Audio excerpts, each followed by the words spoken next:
Okay, hello everybody. Here you see we are now going to discuss some of the applications of dimensional analysis. Now we have already studied in the previous videos that dimensional analysis is actually the representation of any physical quantity in terms of basic physical quantities by writing their dimensional formula and dimensional equation.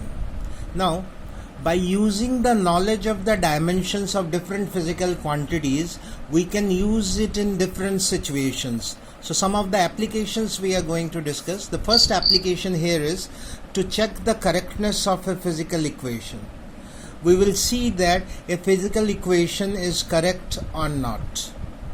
Second, we can derive a relation between different physical quantities using the dimensional analysis.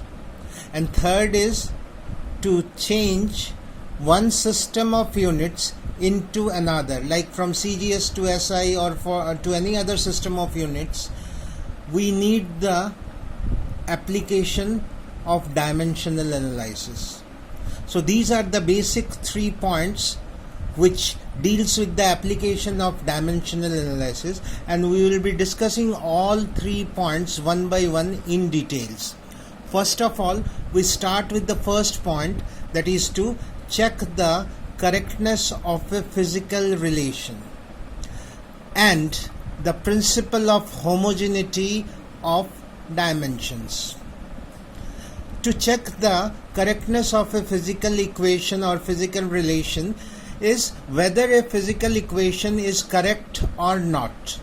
Like suppose we write S equal to ut plus half at square. So whether it is dimensionally correct or not, that we are going to check. And secondly, this checking will be on the basis of principle of homogeneity of dimensions. By the principle of homogeneity of dimensions, it means that when we add or subtract any two physical quantities, their dimension should be same.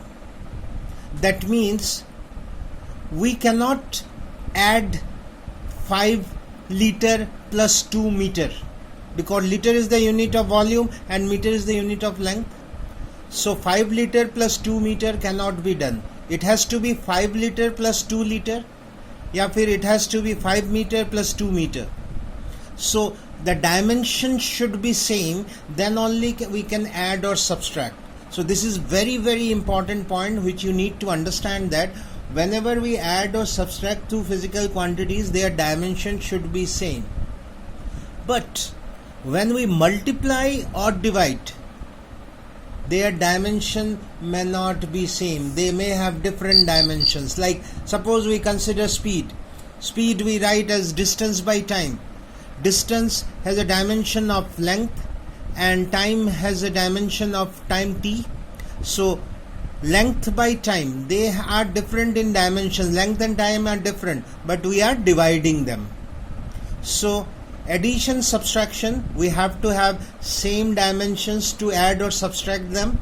But for multiplication and division, there is no such need.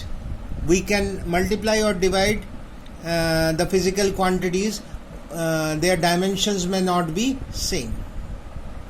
Now let us see how this principle of homogeneity means they must have the dimensional formula of the physical quantities which are added or subtracted must be same. So that is principle of homogeneity of dimensions. Now on the basis of that, we can check whether a physical equation is correct or not. Like for an example, we have taken S equal to ut plus half at square. Now you need to understand here that there are in total 3 terms. One term in the left hand side and 2 terms in the right hand side. Now for the equation, this full equation to be correct, the physical quantities, the terms here ut, then half at square and s, these 3 terms should have same dimensional formula. If their dimensional formula are same, then this equation will be dimensionally correct. We can say that this equation is correct. Otherwise, if they are not correct, if the dimensions of these terms are different, so this equation is not dimensionally correct. So let us find out whether their dimensions are same or not. The dimension of S represents the displacement, so the dimension is of length L, we write.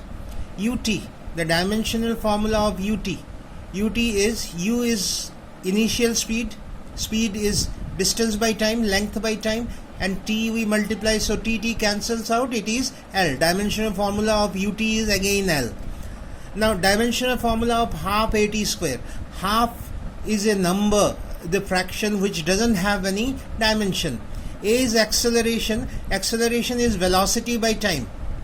So velocity is L by T divided by time, so it is T square into T square, that is time square, so we write T square, so T square cancels out, we have L. So the dimensional formula of half AT square is also L. So all the three terms have the same dimensions, so that's why we say that they are this equation is dimensionally correct. Clear, I suppose? Now questions can be there to find out whether the equation is given to you and you can find out whether it is dimensionally correct or not. What you have to do is each and every term you have to find the dimensional formula as it is done here and see that whether they are same or not. If they are same, then the equation is dimensionally correct. So equation is given to you so that you can do it by your own. So you have to check whether the following equation is dimensionally correct or not. Fs is equal to half mv square minus half mu square. Three terms are there. One term is Fs, force into displacement, and this is half mv square. V is final velocity, u is initial velocity. So you need to check these three terms. You have to find the dimensional formula of these three terms and you have to check whether they are same or not. If they are same, then this equation is dimensionally correct. So I hope this is very clear to you. Any doubts, you can post me the doubts.